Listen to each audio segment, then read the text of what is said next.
तो ट्रंप प्रशासन ने इजराइल से अपील की है कि वो ईरान के ऊर्जा संसाधनों और खास तौर पर तेल के बुनियादी ढांचे पर और अधिक हमले ना करें।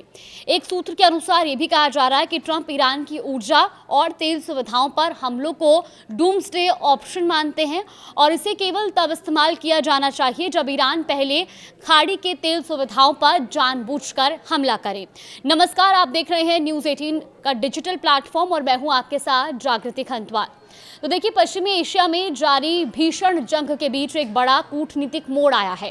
ट्रंप प्रशासन ने इजराइल से अनुरोध किया है कि वो ईरान के तेल और ऊर्जा बुनियादी ढांचों पर और हमले ना करे। 10 दिन से चल रहे संयुक्त ऑपरेशन में ये पहली बार है जब अमेरिका ने इजराइल के हाथ रोकने की कोशिश की है। बताया ये भी जा रहा है कि ये कदम ईरानी जनता के स्वास्थ्य को ध्यान में रखते हुए उठाया गया है, क्योंकि हालिया हमलों से तेहरान में जहरीले धुएं और एसिड रेन जैसी समस्याएं सामने आई हैं।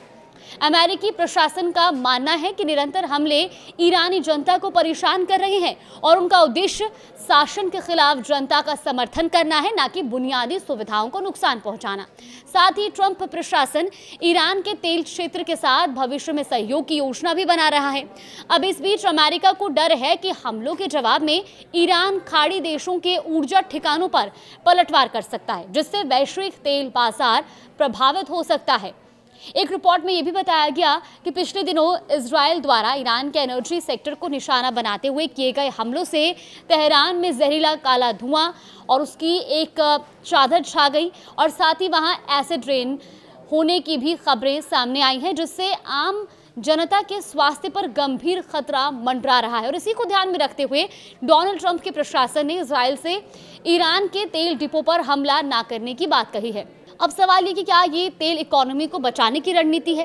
दरअसल अमेरिकी प्रशासन का मानना है कि बुनियादी ढांचों पर लगातार हमले ईरानी जनता को परेशान कर रहे हैं, जबकि ट्रंप प्रशासन का लक्ष्य ईरानी जनता को शासन के खिलाफ समर्थन देना है, ना कि उन्हें बुनियादी सुविधाओं से महरूम करना है। अब रिपोर्ट में दावा किया गया कि ट्रंप प्रशासन ने इजराइल को रोकने के पीछे 3 मुख्य कारण भी बताए हैं। इसमें पहला, वो ईरान की उस जनता को ढाल बनाना चाहते हैं जो मौजूदा शासन के खिलाफ है।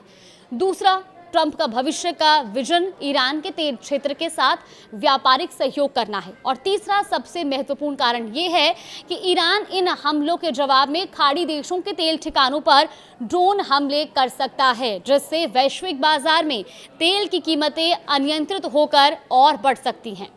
चलिए अब आपको बताते हैं कि आखिर डूम्सडे ऑप्शन क्या है।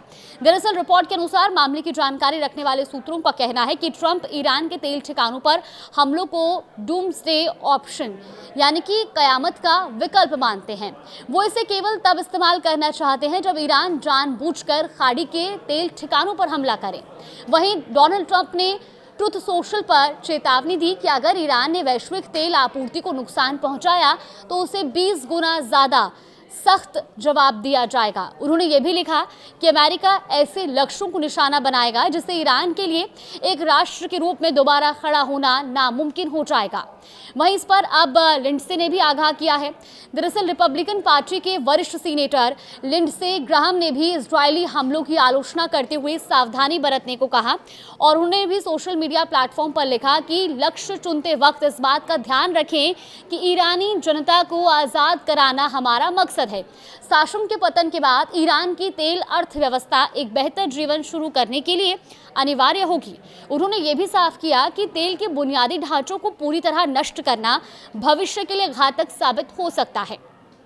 अब इस पर वैश्विक तेल बाजार पर इसका क्या असर होगा? देखिए, रिपोर्ट में दावा किया गया कि अमेरिका की मुख्य चिंता ये है कि अगर ईरान के तेल ठिकानों पर हमले जारी रहे तो वो खाड़ी के अन्य देशों के ऊर्जा बुनियादी ढांचों को निशाना बनाएगा। युद्ध की शुरुआत में ईरान ने ड्रोन हमले किए थे, लेकिन तब कोई स्थायी नुकसान नहीं हुआ था। अब अमेरिका को ये डर है कि हमले का नया दौर शुरू होने पर ईरान भीषण हमले कर सकता है और इससे पूरी दुनिया में तेल की सप्लाई चेन टूट सकती है और कीमतें आम आदमी की पहुंच से बाहर हो सकती हैं। तो देखिए, यही वजह बताई जा रही है जिसके बाद ट्रंप प्रशासन ने इजराइल से अपील की है कि वो अब ईरान के ऊर्जा संसाधनों और खास तौर पर तेल के बुनियादी ढांचों पर और ज्यादा हमले ना करें। नमस्कार।